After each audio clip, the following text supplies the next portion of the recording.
800, after smoke had cleared, 800 had given their lives the last full measure.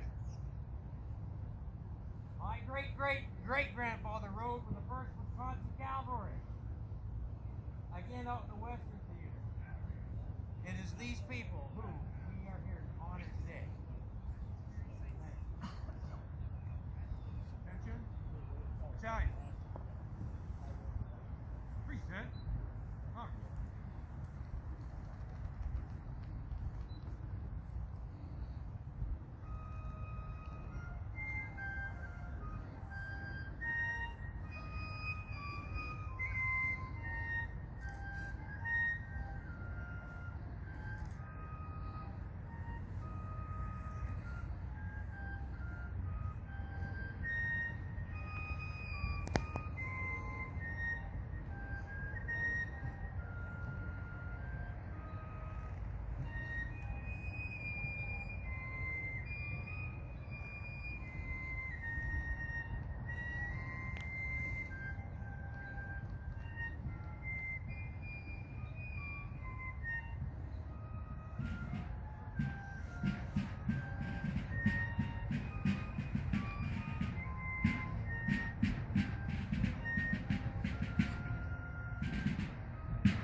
Fourscore and 7 years ago, our fathers brought forth on this continent a new nation, conceived in liberty and dedicated to the proposition that all men are created equal.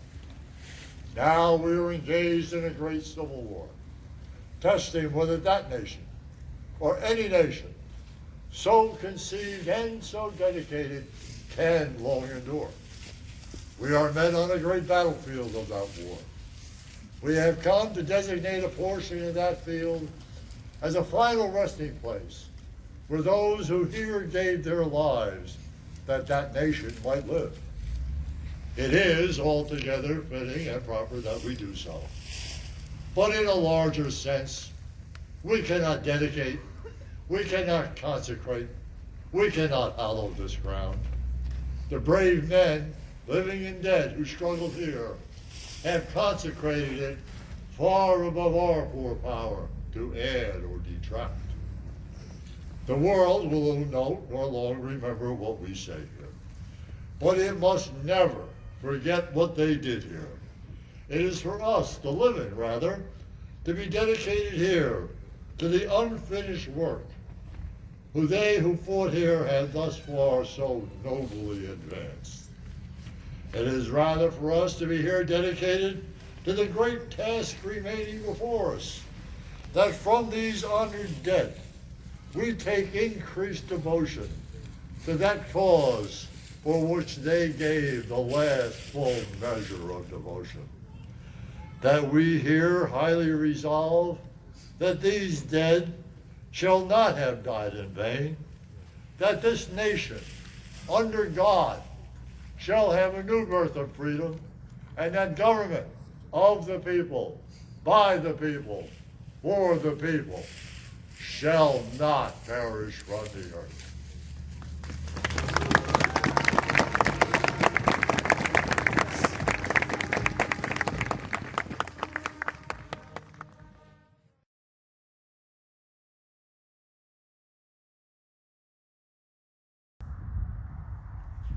Good afternoon. We are members of the Lincoln Cushion Cap 2 of the Sons of Union Veterans of the Civil War and the Potomac Guard Company A Sons of Veteran Reserve. The Sons of Union Veterans of the Civil War is a fraternal organization dedicated to preserving the history and legacy of heroes who fought and worked to save the Union. The Sons of Veteran Reserve is a ceremonial uniform military component of the SUVCW. Today we're in Gettysburg celebrating Remembrance Day. Remembrance Day is an annual Gettysburg battlefield event for the anniversary of the 1863 consecration of the National Cemetery at Gettysburg, during which President Abraham Lincoln delivered the Gettysburg Address. My son Thomas and I also like to take time on this day to remember a few of our family that fought here at Gettysburg. Today, we remember two of our family that were here on July 1st through the 3rd, 1863. Bennett Loomis is a cousin on her mother's side. When he was born in April 1840 in Martinsburg, New York, his father, Amasa, was 38 and his mother, Frances, was 33. He married Frances Julia Thompson and they had 6 children together. After Frances passed away in 1900, he married Emma Bender in 1908 at the age of 67. He died on March 20th, 1923 in Tacoma, Washington at the age of 82 and was buried in Tenino, Washington. Bennett enlisted in Company G, U.S. Volunteers 1st Sharpshooter Regiment on 20 August 1862. When the 1st and 2nd U.S. Sharpshooters were consolidated on December 31st, 1864, he transferred to Company A, U.S. Sharpshooter Regiment. On 18 February 1865, just days before the regiment was broken up on February 20th, Bennett was transferred to Company B, 36th Wisconsin Infantry Regiment. He finally mustered out on 1st of June, 1865. He served in the Army of the Potomac from Second Bull Run all the way to Appomattox. And today we're here at Company G, 1st Sharpshooter Regiment's marker to lay a flag.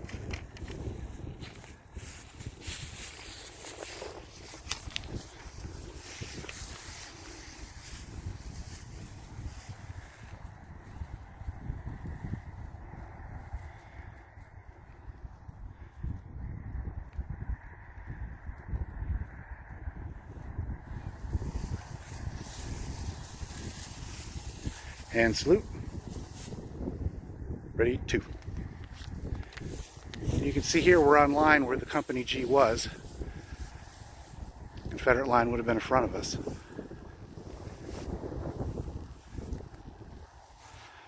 Bennett had a very interesting wartime experience. Again, I have no records that he was sick for any duration of time, so the odds are he would have participated in several of the major battles of the war. And today, we remember him. Bennett Lewis, Company G, 1st U.S. Sharpshooters.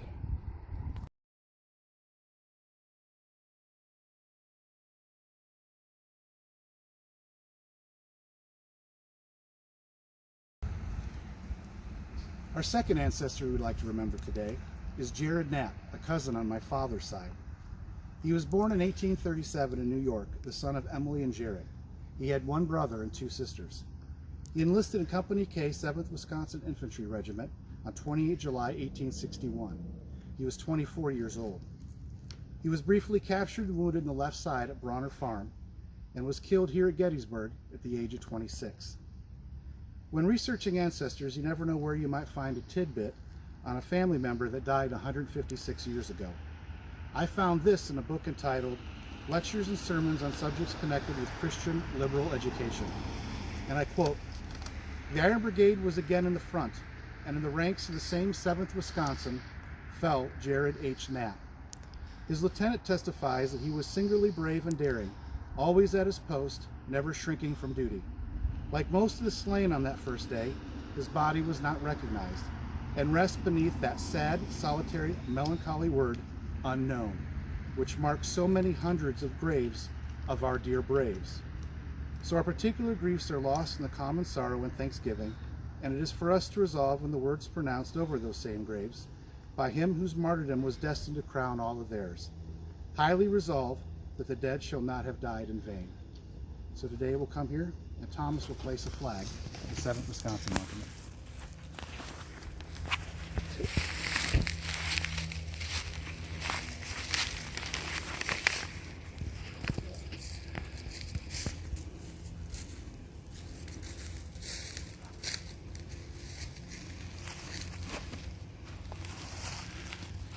Hand salute.